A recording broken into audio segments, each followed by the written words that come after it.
Hi, I'm mkL, coach for Washington Justice. This stage we went 1-6, but next stage we will do better, and we're going to discuss how. mkL, coach of the Washington Justice, thank you for joining me today. How are you? I'm good. As good as you can. As good as you can be, I suppose, after the season you guys had. But did you end up catching the playoffs? Yeah, I was watching it this morning, and I was very happy with the game. It was a very interesting and very fun game to watch. Would have been better if you'd been there. Well, would have been better if, I think that a Washington-Dallas final would have been pretty exciting. But maybe not everyone would agree, but... Personally, I think so, but I might be a little bit biased. So this is your first season in the Overwatch League, just like it is mine, and you're part of the Washington Justice here. So you guys didn't have the greatest of seasons. It wasn't 07. You didn't pull a Valiant, but still 1-6, and it was, I suppose, as people on Reddit and Twitter I expected. How did you feel like the season went for you guys? I feel, in terms of scrims, outside of the actual stage performance, our scrims were always fairly positive. Mm-hmm. And I'm it's very sad that we couldn't reflect that on stage. We had some, I would call it choking problems on stage. Seems to be an epidemic around the league right now. But yeah, so I'm confident going into the next stage, especially picking up Ark, who's like an insane talent. Mm-hmm. So I'm not giving up complete hope after one quarter of the season, but... Yeah, and the Ark pickup actually surprised quite a few people, so... I know the meme has been going around that Washington has no budget or they ran out of all their money after they hired your resident genius there. Yeah, but spending the $10 million on Wizard Dasher. The $10 million salary, I'm sure that's an accurate number. But so do you have any insight that you can share with us about how that Arc trade went down? So for the trade, it's something going back and forth towards the latter part of the stage. Yeah. We were thinking about it in the preseason, but... due to some circumstances, it wasn't even budget, but certain circumstances, we wanted to try building our own talent, and then we felt like, okay, we lack experience, we lack leadership, and then we felt that the Arc pickup was just something that would alleviate us from... Yeah, kind of like trying to pull a Boston. Boston, at least, has been pretty famous for doing that successfully, picking up relatively unknown talents and just developing them into quite competent players. You know, Fusion's not quite the case. That man kind of walked in there with the swagger of a champion. But I know one of the teammates on the Dallas Fuel there, Timo, he was commenting on you guys' Dorado match in particular, where that kind of, you were talking about the lack of experience and the lack of leadership, and that really showed, at least from an outsider perspective, on Dorado, where you guys gave up first and second point of Dorado without like a single fight. And that was the first thing that came to my mind when I heard about the Arc trade. I was like, I don't really care how good of an individual player Arc is. I just know that he's not the kind of person who would allow that to happen without a fight. You know, he wouldn't let that happen without at least a valiant effort being attempted. So to try and justify that Dorado in a sense, the reason we try to play so passive is that we kind of built our entire system in reactive play. So we were expecting to have grab while they were still at only 50%, which was it was a huge problem. And then looking back, of course, just literally inting on point would probably be better than what we did. It's weird, but sometimes literally inting and feeding on the point is sometimes the best solution. I think our ultimate tracking was a bit poor that match, so it led us to playing further back when we should obviously from spectator point of view, we should have been taking the fight with our advantage, and then also just having someone to tell us just go, stop being a bunch of bitches, just go in. I had that experience a lot with the Team Canada. When Team Canada would get kind of spooked or scared of the opponents, they would always overestimate the amount of ults that the opponent had and then try and play around non-existent ultimates, and that would just make them look scared, make them look frightened, where if they actually had those ultimates, it would have made more sense to make those plays. That's actually one of the reasons why we lost against Team USA. Not to single out Banny, of course Banny's a great player, but he called that they had an ultimate that they didn't have, and we played around it where we could have just had a very, very simple play otherwise and more or less had a much higher chance to win. But that's an interesting thing that you said. So is there any kind of common misconceptions out there about the Washington Justice? Because I know that not only is Reddit and Twitter not very kind to you as a whole, but also the analysts. They haven't been very nice in their assessments of your team, your players.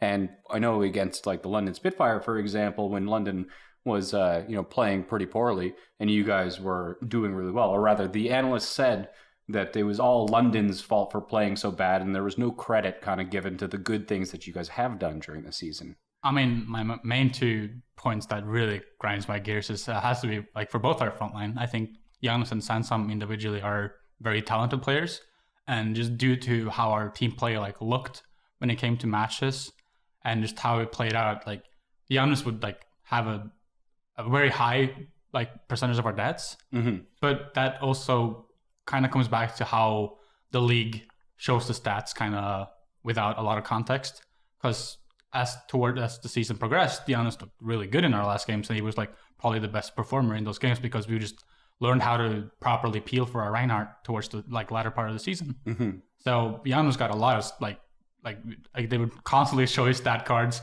and they weren't exactly the best. Yeah. So, but I also feel like that was a lot of a team thing.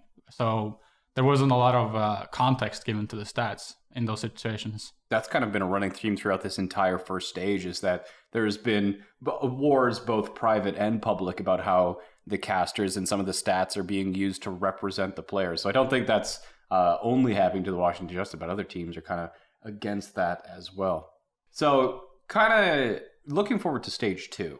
This happened a lot with the Shanghai Dragons during their 0-40 run last season there. Now, of course, you guys aren't actually 0-7, you're 1-6. It's the Valiant that hold that torch. But one of the things that happened with the Shanghai Dragons last season is that they initially sucked really bad. But during the end of the season, they were actually starting to get pretty good. But teams were putting disproportionate amount of effort into beating them just to kind of make sure that they weren't the first ones to lose to the Shanghai Dragons. So going into stage 2, you're obviously making improvements, and they've been good improvements. But are they going to be fast enough, or are you still kind of going to be behind the power curve compared to the rest of the teams in the league? I think one thing that we really assess as a coaching staff going into stage 2 is that we're looking more at evaluating where we're actually at. So instead of planning the best theoretical approach to the game, we're looking at the best approach for us, giving player skill level, teams understanding of the meta, etc. So, and then one thing that we actually did towards the end of stage 1 was that we were doing a lot more individual coaching instead of macro-based coaching. So we were focusing less on concepts as a team, but more on like we were helping Corey like increase his like energy, like how to use bubbles, and then one thing that we also improved a lot on was our ultimate economy, which was very obvious in the Paris game. So we have one thing that we've been focusing a lot on in general that has, even if the meta completely changes, is that we've been doing concepts that will translate given any meta. Regardless of the meta, yeah. We've also focused a lot on individual coaching to like make our players into thinkers, like so they can self-improve. Like we're doing, like I use the terminology of the old Bibles verse, the give a man a fish and he eats for a day, and then you learn a man how to fish and he can eat fish for the rest of his life. So we're working a lot on looking like further ahead. Like it's not about stage 1, it's not about stage 2. It's not even like, so a realistic goal for this season would be to make playoffs, and that would be a good goal for any expansion team. And then going into maybe next season, then we have the pieces already pre-built. We can maybe add on a few players here and there, and then going into season 2, we can truly be a championship team. So I think realistically looking, I think we're going to do a lot better than stage 1. There's only up from here. Well, only up from here. I mean, somebody else has to take your place, right? There has to be somebody at the bottom of the pack, but hopefully it won't be you. And you're talking about being kind of more on the practical side of things. And of course, Wizard is famous for his stats. Avala, another coach for the Washington Justice, has been kind of getting some notice and some flack, I suppose, for her work with statistics. But what is kind of like, why start with the theoretical, and is your transition to the practical more of like abandoning that statistics-based approach that everyone thinks you have, or is it just an evolution on it? I mean, there's a lot of misconceptions about how we use our stats. We're still using our stats. I think we're kind of using it less because the stats have mostly been for our macro. They're individually based. Like we also during the season we have all the footage of all the players playing. So you have to go off less of stats and based on your own performance, and you can also look into how other players are doing it. So naturally the stats became less and less, but they also weren't like a solid 80%. They were more of like a a thing we would add on. Like we would show examples, we would show them the stats, and then like to prove like our like what we're bringing up. So because you don't want to like create a mistrust with your players, you want to absolutely. So because like if you lose the respect to a player, then you're doing a terrible job as a coach in a sense. So the data work has been a lot about like giving the players good opinions instead of. So I compare a lot to how my old Western teams would operate, where like we would give them opinions that I would call maybe around 60-70% completion. So maybe it was right, maybe it was wrong, because there wasn't that much groundwork done to it. While here we were giving them like the 95% opinion, right? There's like a lot of examples, a lot of data to back it up, so the players can really understand like why we're even bringing it up in the first place. Sounds very similar to kind of like some of the work I've done with the Dallas Fuel. You know, we do our own statistics, and it's one of the weird things about even when I was trying to become a coach and kind of get to the Overwatch League level, when you are developing your skills as a coach and an analyst, everyone kind of keeps it secret what exactly they do. And that ends up to every team doing it just a little bit differently.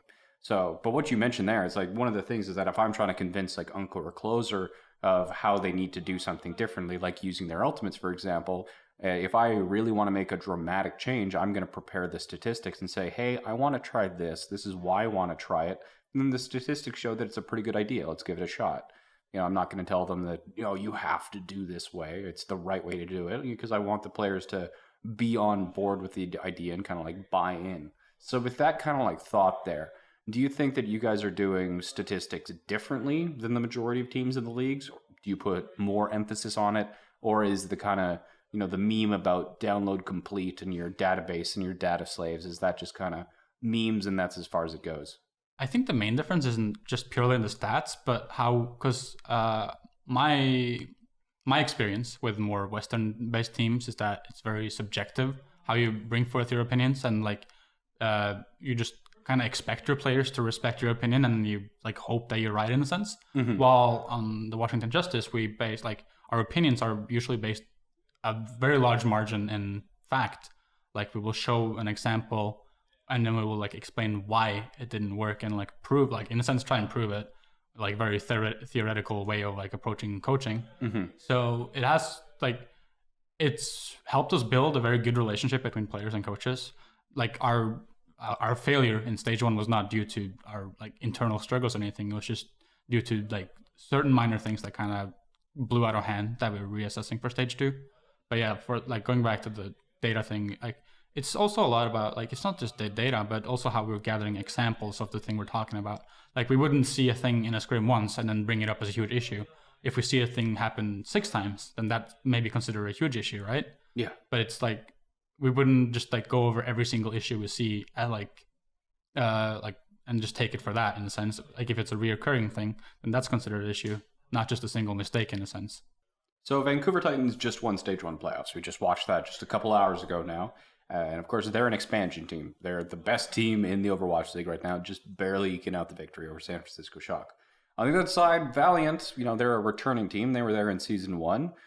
They went 0-7, but you're the guys are the kind of the lowest scoring expansion team. Is there any kind of like additional pressure there from kind of the ownership group? I know Mark is one of the owners of the Washington Justice, but as a expansion team, is there more pressure to perform? Is it kind of like you're given a little bit of leeway just to kind of catch up to everyone else in the league?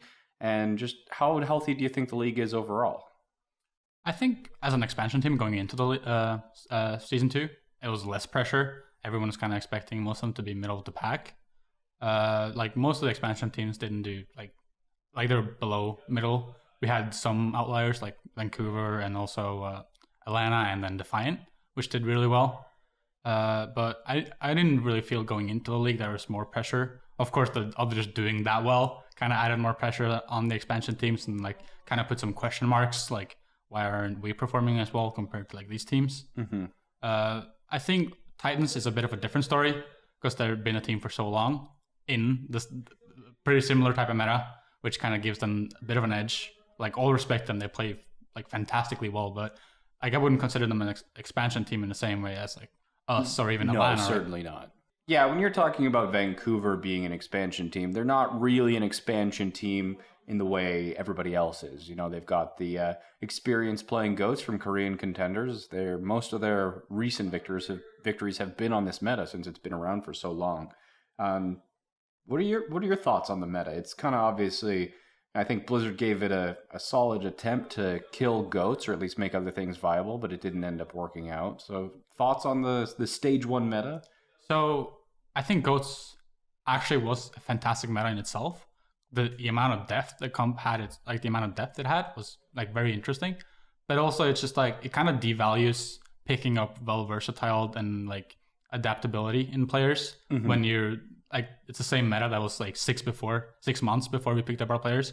Like we could have just gone to like say Europe or even Contenders Korea and picked up players that are known for their Zarya or their Brigitte in a sense.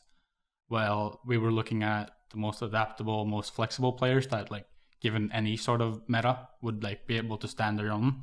While some players that I would consider in a sense a bit one tricky. Yes. And they get their success now. But I also think that people shouldn't like it's just stage 1. Like even stage 1 season 1 was like the results towards the stage 4 was completely different. Like Philly in the beginning were a particularly great team and they got second place in the entire league. So I think a main thing that people are forgetting a lot when it comes to how they're judging stage 1 is that we're really going to see how teams adapt, how teams like say Paris adapt going into stage 2 because they have players from Eagle who played goats for 2 years in a sense, and then also like Titans who has been playing this meta for so long. Like how would they fare if it's something they've never had to deal with? Like they've never had to be tested in their adaptability because they've been known for their pure dive with like Haxel and Genji and stuff like that, and then their goats, which like they got so like a lot of time, so they became incredibly good at it. But then there's also players that are really good at picking something up really fast.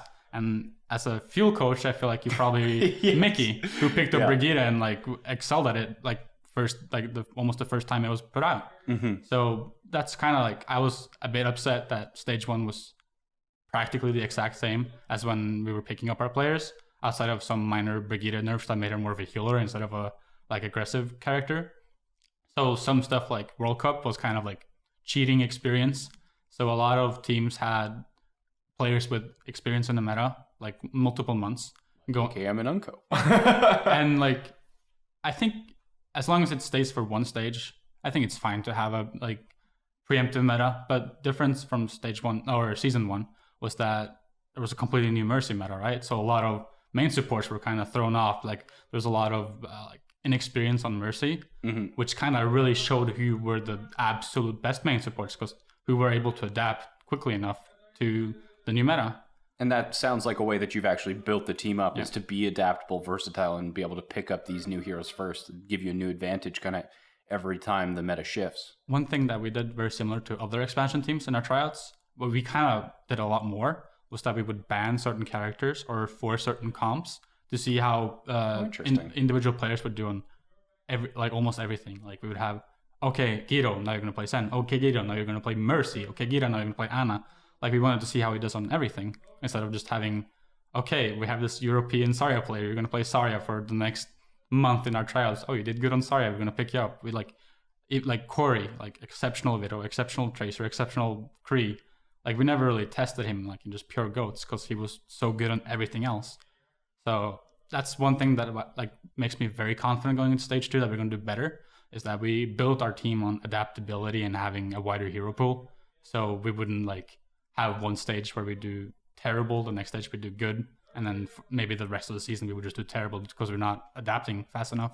And even losing a stage like this, well, it didn't go well. But some teams will either kind of like collapse from that pressure of disappointment, kind of like give up, become apathetic, and just kind of do the bare minimum. Whereas other teams will kind of come away almost like stronger, emotionally stabilized, or what is the word I'm looking for there? Just they have weathered a storm and they're no longer kind of shaky or wishy-washy. Whereas you see it before, kind of, it's maybe one of the things that you could have it's one of the things you could have talked about with like Effect, where Effect was basically a prodigy, an amazing player, had never really lost before. And then when he did start kind of losing on the Dallas field when they had their downswing, he didn't take it very well. So on the upside, if your players walk through this kind of rougher stage with everyone kind of against them, nobody believing them, if you walk away from that stronger, that as a team could make you guys even better. Yeah. I also feel like stage 1 was kind of like a perfect storm against us. We had a meta we weren't particularly great at. We were never good at goats, and it took us a while to even be remotely okay at it. Mm-hmm. And then we had probably one of the harder schedules. We played, I think, 4 of the teams in playoffs, if not 5, and 2 of them also made the stage semifinals. With mkL is also arguably one of the better teams. So our stage as a whole was pretty difficult, which kind of makes me happy that it was a meta we were not going to be the greatest at anyways. Get it out of the way. If we had a Widow meta where we can just have Corey run around and shoot heads, and we go 1-6 because other circumstances, then it's kind of going to look a lot darker going forward. Yeah. But when we have a meta where a lot of players are on characters I'm not super comfortable on, playing a synergistic comp like goats, where it's a lot about the player to player synergy, mm-hmm. where we also have a lot of communication issues due to the Korean and Western player barrier. I feel like, in a sense, it's not great going 1-6, but it's also just a quarter of the season. We still have our eyes for making the playoffs, not even through the wildcard thing, actually making playoffs as a 7th or to 8th team. Mm-hmm. So I think going into stage 2, it's going to be a lot brighter for the Washington Justice. Have you already looked at your schedule for stage 2? Yes. Do you make playoffs for the first time in stage 2 or stage 3? I think our stage 2 is Defiant, Chengdu, and I know we play Boston. Yeah. And I think we play mkL once. And then I don't remember the rest. So we can look forward to a playoff Washington Justice next stage? Winning Washington Justice next stage. 7-0 and then Looking maps. forward to it. Okay, thanks for joining me, mkL. I really appreciate it. Do you do anything on YouTube, Twitter, Twitch where people can follow you? I'm active on Twitter at mkL_OW. I don't really do streaming or anything. I kind of stream sporadically when I just want to chill and talk to the fans. But for the most part, I'm very active on Twitter, and that's where you can find me. Awesome. Thanks for joining me. Thank you. Thanks for listening. Follow me at mkL_OW on Twitter.